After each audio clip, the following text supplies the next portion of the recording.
humanidade havia corrompido a sua conduta, Deus disse a Noé: darei fim a todos os seres humanos, porque a terra encheu-se de violência por causa deles.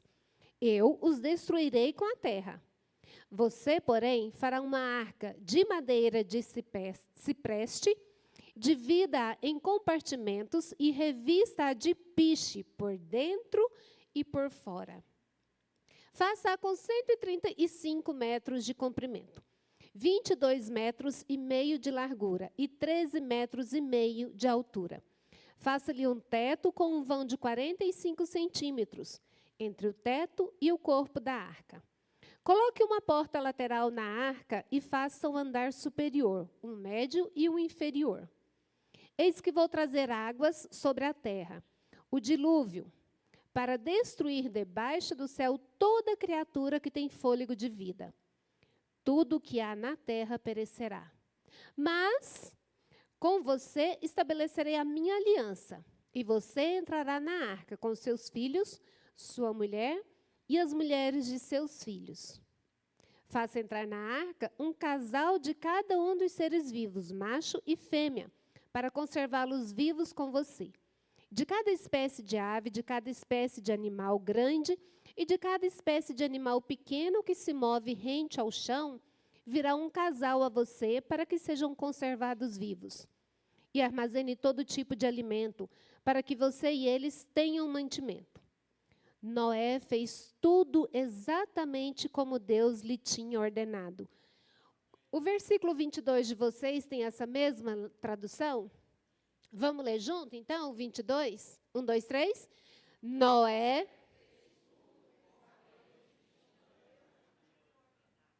Uma história muito conhecida. Não vou me prender muito a isso, porque eu, pelo menos, já devo ter escutado essa história de Noé umas centenas de vezes, desde criancinha, assim, ó, que a gente ia e tinha uma tia contando a história dos bichinhos de 2 em 2 entrando na arca. Então, não é isso que eu vim fazer hoje. Hoje eu vim comparar a arca de Noé com a nossa família. Pode colocar o tema de novo, por favor? Então, hoje eu vim comparar. Ó, a arca não é de Noé. A arca é de Deus. Assim como a sua família não é sua. A sua família é de quem? Vamos repetir? De quem é a sua família? Eu fui professora de português por muitos anos. E essa palavrinha, um D e um E, é muito utilizada na língua portuguesa. E um dos usos mais comuns é o de posse. Então, ali a gente entende que a arca tinha um dono. E tudo que a gente já ouviu até hoje, quem era o dono da arca? Noé. Mas será que era mesmo de Noé, a arca? Vamos lá, quem que era Noé? Eu creio que aqui, assim como eu, vocês também já ouviram muito, já leram muito essa passagem. Então, vamos lá. Quem era a família de Noé? Noé era filho, neto e bisneto de alguém que a gente já ouviu falar nas Escrituras? Quem era o bisavô de Noé? Vou lá na salinha das crianças buscar um pirulito e vou dar para quem acertar essa pergunta. Quem era? Vou dar uma dica. Ele foi arrebatado. Quem é? Isso. E ele fazia o quê? Ele andava com Deus e Deus o arrebatou, certo? Enoque teve um filho. Qual o nome do filho dele? O pastor ali está afiadinho, vai ganhar todos os pirulitos de hoje. Quem foi? Matusalém. E o que a gente sabe de Matusalém? Que ele foi o homem que mais tempo viveu sobre a terra. 969 anos, precisamente como dizem as Escrituras. Matusalém teve um filho. Qual o nome dele? Lameque. Lameque tem uma passagem tão bacana que eu vou aproveitar que vocês estão com a Bíblia aberta e vou pedir para vocês irem lá em Gênesis 5, 28 e 29. Está pertinho, só voltar uma folha. Gênesis 5, 28 e 29. Amém? E aí diz o quê? Aos 182 anos, Lameque gerou um filho.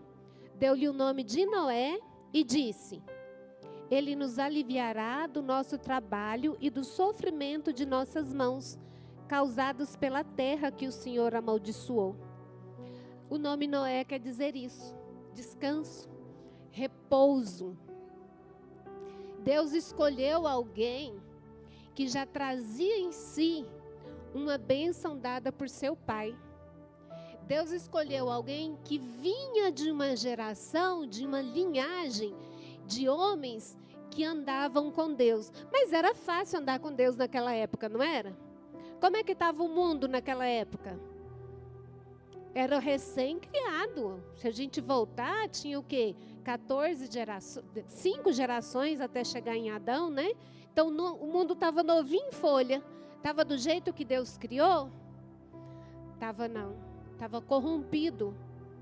A palavra nos conta que os homens casavam-se e davam-se em casamento e não respeitavam. Eram seres que tinham sido criados por Deus para adorar, mas que não adoravam mais. E aí Deus ficou muito contrariado com isso. E por isso a gente viu toda essa história, que ele mandou o dilúvio para destruir tudo. Agora eu quero trazer isso para a nossa vida atual. E eu quero falar com vocês cinco pontos que eu consegui refletir durante essa semana sobre a Arca de Noé e sobre a nossa família. Primeiro que eu sou curiosa, aí eu fui pesquisar a ciência da Arca de Noé. A gente tem informação demais. Misericórdia. Quanto mais eu pesquisava, parece que assim, toda vez que eu abria um link, pastora, era um outro ponto de vista. Era alguém falando que podia acontecer. Não, impossível acontecer. Não aconteceu. Não, um monte que ela desceu foi lá. Todo mundo especulando alguma coisa diferente sobre a Arca de Noé. Mas eu cheguei a uma conclusão. O senhor disse que ia falar aqui, então deve ser isso que é para falar. Era impossível fazer a Arca de Noé. Humanamente impossível. De tão extraordinário que era esse projeto, homem nenhum jamais conseguiria realizá-lo. E por que eu estou casando esse assunto com a família? Porque se a gente parar para pensar, primeiro aprendizado, Noé era agricultor. Gente, Noé não era um fazedor de barcos. Quem dirá de arca, então, né? Noé era agricultor. Ele entendia de cavar um buraquinho aqui, jogar uma semente, plantar, colher. Depois a gente viu que ele fez a primeira vinha e tudo. Mas não era fazedor de barcos. Assim como eu e você pertencemos a uma família. A família é feita de pessoas. Só que não existe fazedores de pessoas. Não existe, a gente não consegue uma pessoa, não consegue fazer outra pessoa. Meu filho está bem ali, mas não fui eu que fiz.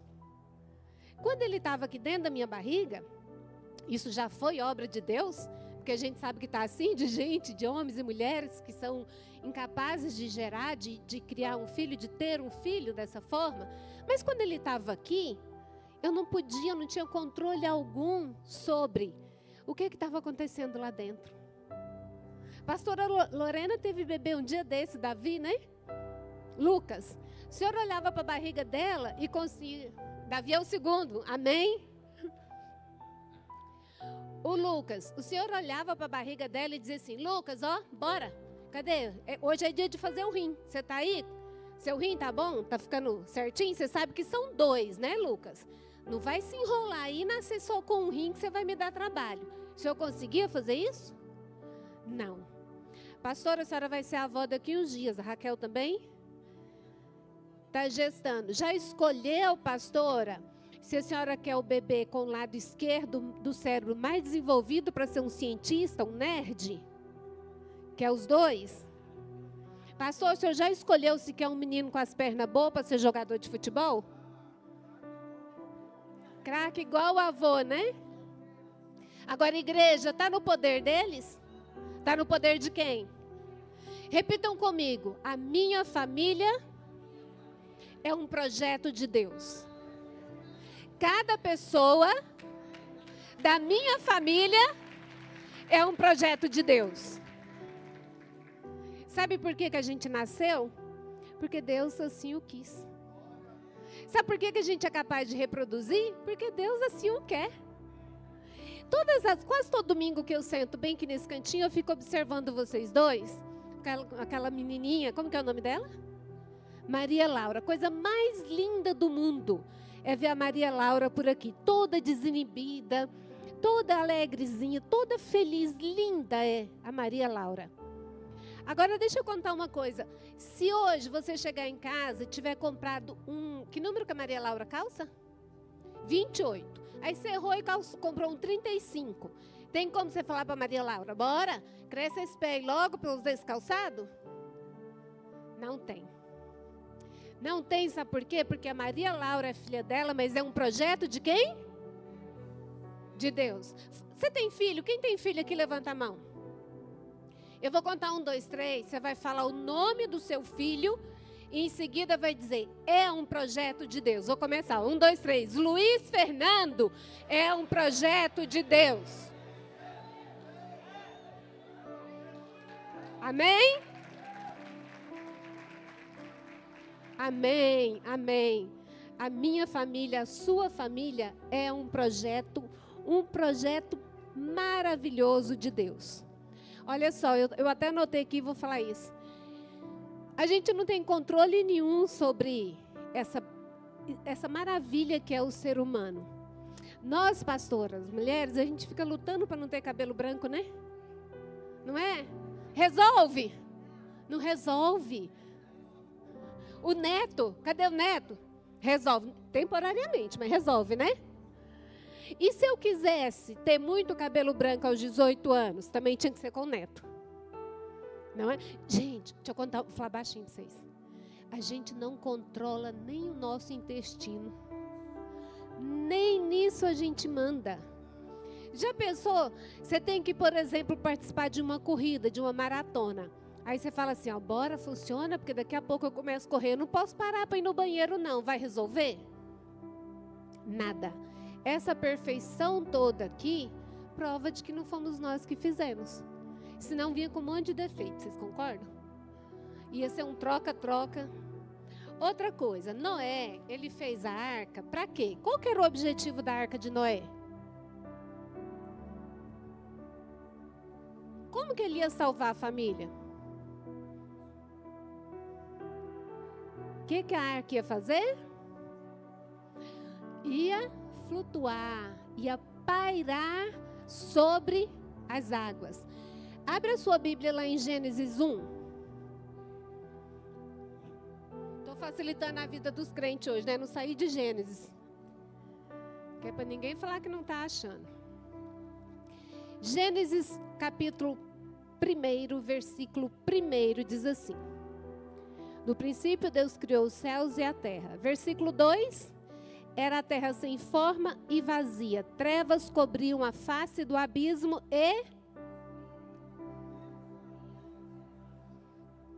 A minha tradução diz, pairava sobre as águas.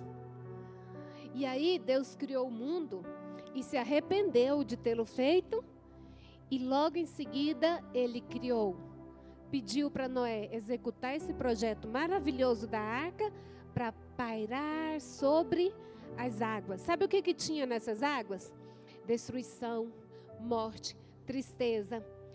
Tudo que estava decepcionando Deus naquela época ficou misturado com a água.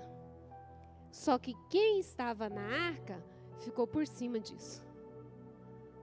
Ficou pairando sobre tudo isso. A nossa família precisa ser uma família arca.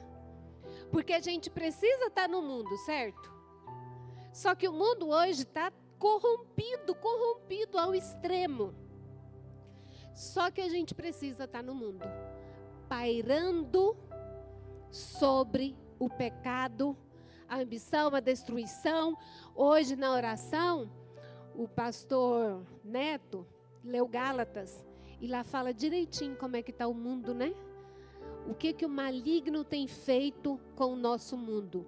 Então, a nossa família, a minha família, a sua família, tem que ficar ali, ó, pairando sobre as águas. Como que a gente faz para pairar sobre as águas? Como que a gente faz para ter uma família arca que paira sobre as águas?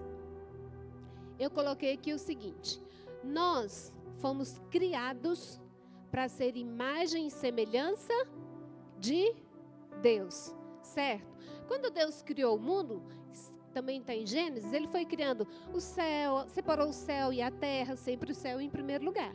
Depois a luz e as trevas, ajuntou as águas, firmou, fez o firmamento, ele criou o homem. Quando ele criou os animais, depois o homem. Quando ele separou as águas, ele não falou, as águas são a minha imagem e semelhança. Não. Quando ele criou todos os animais, as aves, os animais que rastejam, tudo, ele não falou, isso aqui é a minha imagem e semelhança. Ele só disse isso quando ele criou o homem. E aí, o que a gente tem feito hoje em dia? Vamos começar aqui, ó. Deus criou a girafa. O que a girafa está fazendo? Girafando. Deus criou o elefante. O que ele está fazendo? Elefantando. E Deus criou o leão, que segue leosando. Aí Deus criou o pé de manga. O que o pé de manga faz? Manga. Nasce, cresce, mangueando. Aí ele criou o ser humano. E o que o ser humano faz? Nasce homem, quer virar mulher. Nasce mulher, quer virar homem. Nasce gente, quer virar bicho. Vocês sabiam que agora o ser humano está se identificando como bicho? Eu quero é ver se lá em casa vai se identificar como bicho e se vai comer ração. Se de repente se identificar como um gambá. Adolescente é facinho de se identificar como gambá, já não gosta mesmo de tomar banho, né? Então, daqui a pouco, eles estão se identificando como eles querem. Aí nasce um ser social com 17 anos, é totalmente antissocial. Ou seja, a gente está corrompendo a nossa natureza humana. Como é que eu vou gerar uma família que é a imagem e semelhança de Deus? Quem se identifica como jabuti vai gerar um ser humano? Não. Quem nasce homem e se identifica como mulher, vai gerar menino ou menina? Vai bagunçar mais ainda, não vai? Então, para que a gente tenha uma família arca, a gente precisa ser a imagem e semelhança de Deus. E aí nós vamos para o terceiro ponto, que é assim, ó. Quando Deus... só para completar. A gente está no mundo, mas o mundo não pode estar na gente. Eu ouvi essa semana uma historinha, eu quero compartilhar com vocês. É a graça da garça. Vocês já ouviram essa historinha? Vocês conhecem a garça, aquele pássaro branco, da plumagem branca, bonita?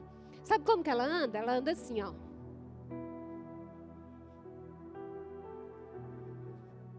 Não é? Por que a garça anda assim? Porque ela sabe que tem uma veste branca, uma plumagem branca, que não é para se contaminar. Ela está pisando no barro, porque ela precisa estar onde tem barro, mas ela tem o cuidado de não sujar as suas vestes brancas. Essa é a graça da garça. A gente está no mundo. Às vezes eu preciso ir lá no boteco. Lá onde está aquela cachaçada, aquela bagunça toda, eu preciso ir lá. Sabe por quê? Porque eu preciso evangelizar quem está lá. Porque eu preciso dar testemunho de Cristo para quem está lá. Mas eu tenho que ir igual a garça. Por quê? Por quê? Porque eu não posso sujar as minhas vestes brancas. Amém? Digam assim comigo, ó. A minha família está acima desse mundo. E nós não nos contaminaremos por ele. Porque a minha família é um projeto de Deus. Amém? Amém. Meu tempo vai acabar agora, eu vou dar uma corridinha aqui, ó. Uma das recomendações que Deus fez para Noé é para betumar a arca. Eu tenho 52 anos, eu sei o que é betume. Quem regula de idade comigo deve saber também, né? Mas para quem não sabe, Betume é um derivado de petróleo que serve para tampar as brechas, os buraquinhos todos. Quando a gente betuma alguma coisa, nada entra, fica impermeável. Eu pesquisando, lembrei quando eu era criança, lá no interior, a gente morava em casa de pau a pique. Outra coisa que vocês não sabem o que é, né? Sabe? Eita glória! Casa de pau a pique, colocam assim, ó, as madeiras, um do ladinho da outra, né? Só que igual a minha mão, e talvez a sua, fica essas frestas, essas brechas. Aí, ó, o curioso vai lá e espia a gente. O que meu pai fazia? Ele tampava, ele vedava essas brechas, nem o frio entrava, quem dirá o inimigo. Agora, a sua família arca, você vai ter que betumar, por dentro e por fora. Começando por você, bate a mão aí no peito. Eu vou tapar as brechas. Quais são as brechas? Vou só citar algumas que passaram pela minha cabeça. Vamos lá. Televisão, a internet. Por que é uma brecha? Porque a gente abre e deixa ela entrar dentro da nossa casa. E lá ela governa. Infelizmente, ela governa. O que mais que tem de brecha? Vamos lá. Eu coloquei aqui a televisão, a internet, a escola. Cleidiana, mas a escola? Sim. Não tapa as brechas não para ver o que a escola vai fazer com seu filho daqui a um tempo, tá? Brechas, os amigos, o seu trabalho. Quando você coloca o seu trabalho acima de tudo, é uma brecha que está aberta. A preguiça, a falta de diálogo, a terceirização do amor. Aqui eu quero gastar 1 minuto. O que é a terceirização do amor? É a mãe que fala bem assim. Aí ele ama babá, ele ama ficar com a babá. Ele fica tão feliz na casa da avó. Aí eu fico despreocupada quando ele está na vizinha, gente. A vizinha ama esse menino de um tanto que vocês não acreditam. Estou falando que isso é errado, não. Só estou falando que a gente não pode terceirizar o amor. Não pode. Eu deixo ele assistir porque ele ama assistir Galinha Pintadinha. Ama não. Criança nem sabe expressar o amor. É porque é colorido e barulhento. Se você botar uma roupa colorida e começar a fazer assim na frente do seu filho, ele vai te amar do mesmo jeito que ele ama a Galinha Pintadinha. Só que a gente deixa brechas.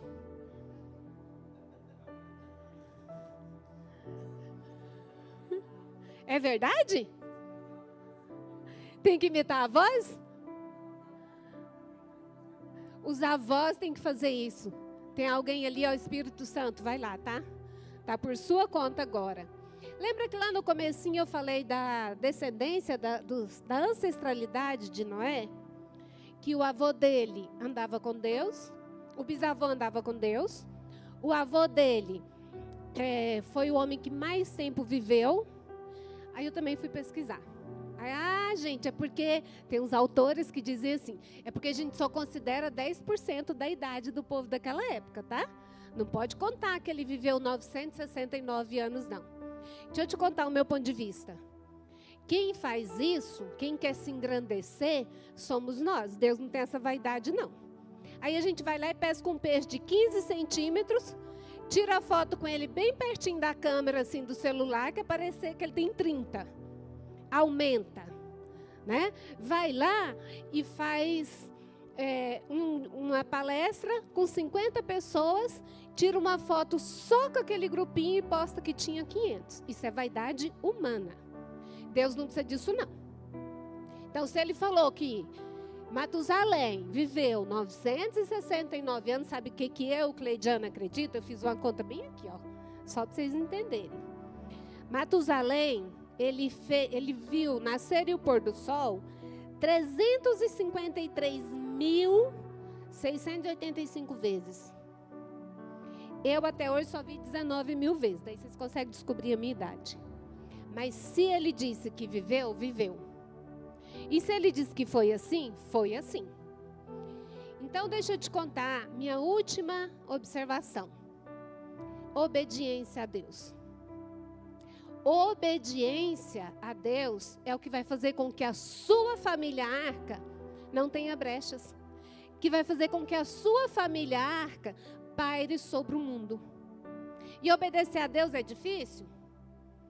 Quem falar que não está mentindo. Desculpa, tá, gente? Mas quem falar que andar com Deus é fácil, que obedecer a Deus é fácil, desculpa, mas está mentindo. Por quê? O que é andar com Deus? Fiquei pensando também. Se a gente está dirigindo, eu estou andando com Deus. Deus está do meu lado. Eu posso estar buzinando toda hora? Eu posso estar xingando mesmo com o vidro fechado toda hora? Posso não, Deus está do meu lado. Então não estou andando com Ele. Se eu estou andando com Deus, eu vou tomar um banho de 1h30 com o chuveiro ligado, desperdiçando água? Também não estou com Deus, não. Deus não está andando comigo, não, porque senão eu falo, Senhor, desculpa, estou gastando o que o Senhor criou aí, tá? Vou já desligar enquanto eu me ensaboo. Se eu estou andando com Deus, eu vou pegar um troco que me deram a mais, colocar aqui no bolso e falar assim, supermercado ganha dinheiro demais, isso não faz diferença para ninguém, não? Agora, deixa eu te contar um ponto essencial. Se você anda com Deus e obedece a Deus, não é só nas coisas fáceis que eu disse agora, não. É nas provações. A pastora falou aqui agorinha. Tem 2 anos que eu frequento essa igreja. Vai fazer 3 anos que eu sou crente, convertida. Aí vocês acham que minha vida agora é um filme da Disney? Né? Não. É tanta tribulação, tanto vale, tanta tempestade, tanto... Gente, quando eu converti, foi um bafafá na minha família que vocês não fazem ideia. Mas eu firmei com Deus, eu tinha um compromisso. 2 meses depois, o meu filho converteu. Posso ouvir um aleluia, um glória?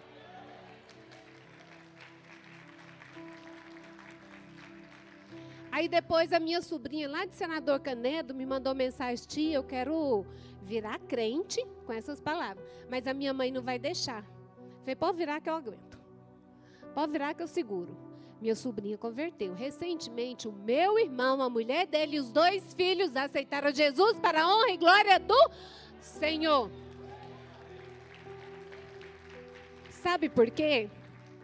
Porque eu não tive a descendência que Noé teve. Eu tomei a decisão de ser o Noé na minha família. Se não venho de lá, e eu tenho um pai e uma mãe maravilhosos que me educaram muito bem. Mas a minha conversão foi um dia desses. Então, eu que tenho que puxar a fila. O pastor Luiz conta aqui pra gente sobre a família dele. Não foi o senhor que teve que puxar a fila? Não foi o senhor que foi o Noé da sua família? Agora, do Samuel a gente pode dizer, o pai dele andava com Cristo. O pai dele andava com Deus. E do filho do Samuel, a gente vai poder dizer, o pai dele, o avô dele, andavam com Deus. Amém? Agora, se você é o Noé da sua família, pensa o que virá depois de você. Os seus filhos, os seus netos e os seus bisnetos andarão com Deus porque você começou essa caminhada com Deus. Um testemunho rapidinho para a gente finalizar, tá? Quando eu decidi andar com Deus, eu fiz o que era certo, certo? Só que eu fiz do jeito errado, pastora. Eu fiz o que era certo, pastor. Eu me batizei, só que eu fui para o lugar errado. Tem isso, não tem? Parece incrível, mas tem.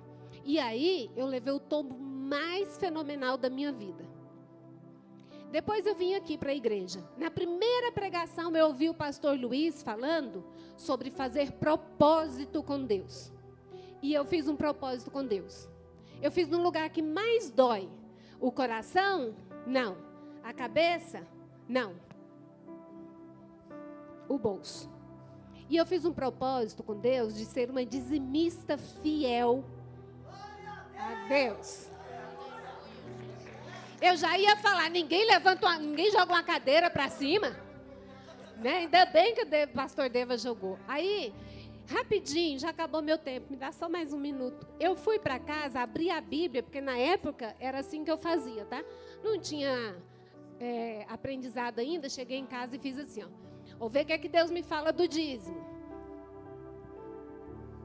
Aí estava lá. E Deus, povo passando pelo deserto, saíram do Egito, estão passando pelo deserto bem na parte do maná. Todo dia vai cair do céu o maná, vocês vão comer naquele dia, não guarda para o dia seguinte, porque senão perde. Eu falei, lascou. que Deus quer dizer com isso? Não fazia a mínima ideia. Não entendi, mas criei. Eu não tinha feito um propósito? Falei, não preciso entender. Eu preciso entender as coisas de Deus? Não, eu preciso obedecer, eu preciso acreditar. E aí eu firmei. Pastor Devani deve rir até de vez em quando. Eu mando comprovante de dízimo para o pastor de R$22, porque eu recebi 220 naquele dia. Eu mando comprovante para ele de R$400, porque eu recebi R$4.000 naquele dia. E é chegar na minha conta e sair para a conta da igreja, porque eu entendi que é assim que tem que ser. E eu cheguei nessa igreja, era o pai e a mãe da dívida. O pai e a mãe da dívida. Gente, eu devia para banco, para financeira de carro, eu devia para faculdade, eu devia para o cartório, eu devia para empresa, eu devia para familiares. Era tanta dívida que eu já estava andando assim, ó. Mas aí eu falei para Deus. Deus, eu vou devolver o dízimo e o Senhor paga minhas contas. Não, falei não. Eu só segui devolvendo o dízimo. Fielmente. Aí, por que apareceu a leitura do maná? Porque era engraçado. Chegava dia 30, não tinha nada na minha conta. Zerava. Aí começava no outro mês e não faltava. E não faltava. E não faltava. E não faltava. E não faltava de novo. Tá aqui meu filho. E assim, ó, quando eu precisava ajudar alguém, eu ajudava. Quando eu precisava abençoar alguém, eu abençoava. E não faltava. Mês passado, eu chamei o pastor Luiz e os meus irmãos renovados, a pastora Licene, e eu falei o quê? Paguei a minha última dívida.